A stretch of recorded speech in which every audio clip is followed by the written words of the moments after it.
स्वाभाविक है कि इनकी राजनीतिक मिट्टी बिहार की खिसक चुकी है, इसलिए फूलपुर और उत्तर प्रदेश की बात हो रही है।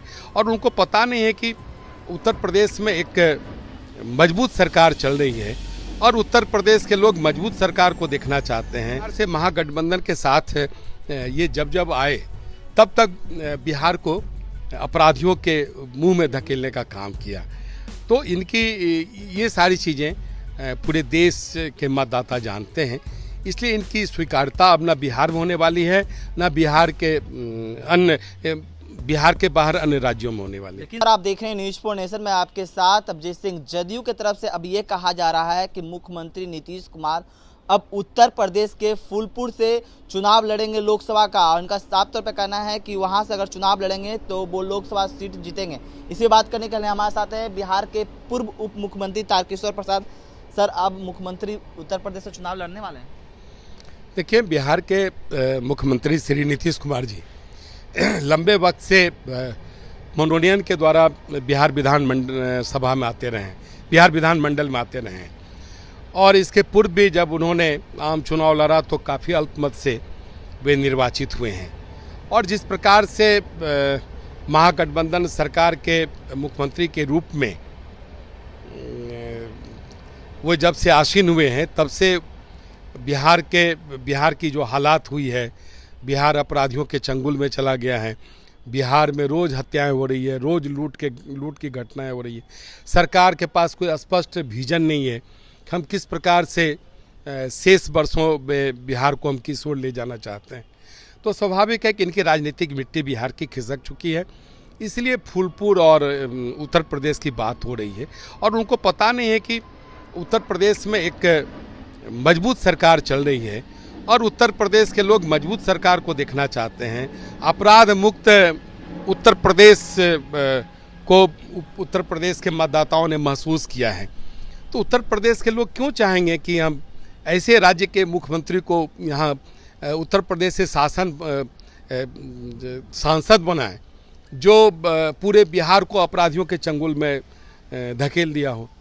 कहीं ना कहीं क्यों ये इस तरह का निर्णय लेना पड़ा कि वो उत्तर प्रदेश से चुनाव लड़ने? प्रधानमंत्री नरेंद्र मोदी वाराणसी। मैंने तो बताया ना कि इनकी राजनीतिक मिट्टी बिहार में खिसक चुकी है, क्योंकि इनकी राजनीतिक विश्वसनीयता समाप्त हो चुकी है।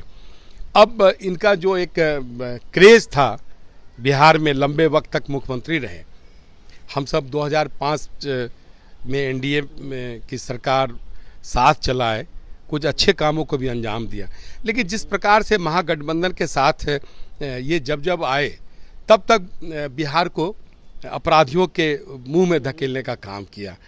तो इनकी ये सारी चीज़ें पूरे देश के मतदाता जानते हैं, इसलिए इनकी स्वीकार्यता अब न बिहार में होने वाली है, न बिहार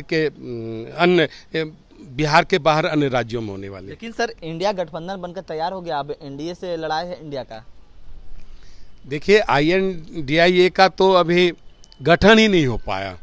अभी INDIA का जो अस्तित्व है वो राहुल गांधी की शादी, लिट्टी चोखा, अभी इसी के बीच में वो चल रहा है।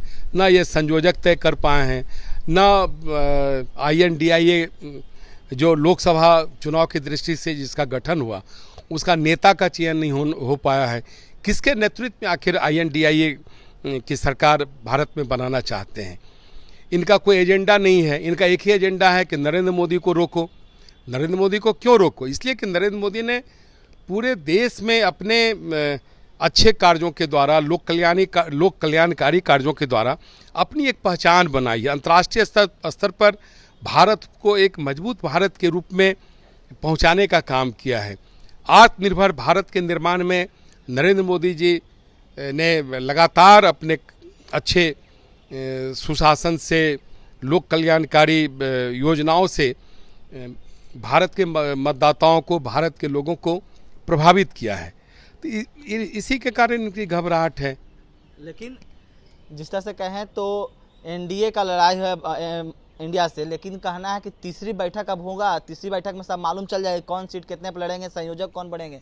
तीसरी बैठक, देखिए, तीसरी बैठक में ये पाव भाजी खाएंगे, फिर किसी और की शादी की बात करेंगे।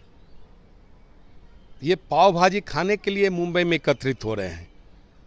अरे पहले अपना संयोजक तो तय करो। तीसरी बैठक की घोषणा हो गई, तिथि की घोषणा हो गई, लेकिन आपका संयोजक कौन है? संयोजक अभी नेता भी नहीं आपका नेता कौन है? आपका एजेंडा क्या है? आप किस एजेंडे के भरोसे भारत में शासन करना चाहते हो? आपका विजन क्या है? विजन यही है कि नरेंद्र मोदी के कुशल नेतृत्व में एक मजबूत भारत उभरा है। अगर यही विजन है तो समझ जाइए कि भारत के मतदाता किसके साथ होंगे। चलिए, तो आपने सुना बिहार के पूर्व उप मुख्यमंत्री तारकेश्वर प्रसाद का। उनका साफ तौर पे कहना है कि पहले आप जो गठबंधन बनाए, पहले अपना विजन तो बताइए कि आपका विजन क्या है। और साफ तौर पे कह रहे हैं कि जो भी ये गठबंधन बन रहा है सिर्फ लिट्टी चोखा और शादी की बात कर रहे हैं। इस तमाम खबरों बने रहे न्यूज़ के साथ। नमस्कार।